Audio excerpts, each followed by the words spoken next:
காரைக்குடி நாராயணன் சொல்கிறார், காமராஜர் இறந்தபோது அவரிடம் இருந்தது 28 ரூபாய்.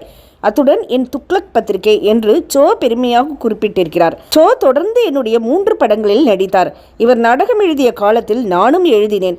ஒரு நாள் ராஜா அண்ணாமலை மன்றத்தில் அவர் நாடகம் நடந்தபோது என்னை மேக்கப் அறைக்கு கூப்பிட்டு, காரைக்குடி உங்ககிட்ட மட்டும் பேனா அல்ல, எங்கிட்டையும் பேனா இருக்கு, ஞாபகம் வச்சுக்கோங்க என்றார். உடனே நான் சொன்னேன், சோ சார், உங்ககிட்ட இருப்பது தங்க பேனா, என்னிடம் இருப்பது பிளாஸ்டிக் பேனா என்றேன். இன்னொரு நாள் என்னை கூப்பிட்டு, என் துக்ளக்கில் உங்கள் நாடகங்களை ஆகோ ஓஹோ என்று புகழ்ந்து மகேந்திரன் விமர்சனம் எழுதுகிறாரே, எப்படி என்று கேட்டார். நானும் புகழ்பெற்ற டைரக்டரான மகேந்திரனும் மிக நெருங்கிய நண்பர்கள் என்று கூறினேன்.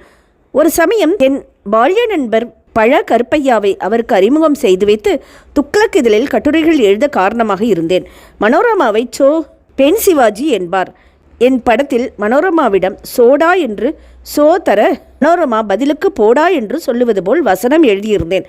என்னிடம் மனோரமா வந்து, சோ சாரே, நான் போடா என்று சொல்ல மாட்டேன் என்று பிடிவாதம் பிடித்தார். ஆனால் மக்கள் ரசிப்பார்கள் என்று மனோரமாவை சொல்ல வைத்தார் சோ.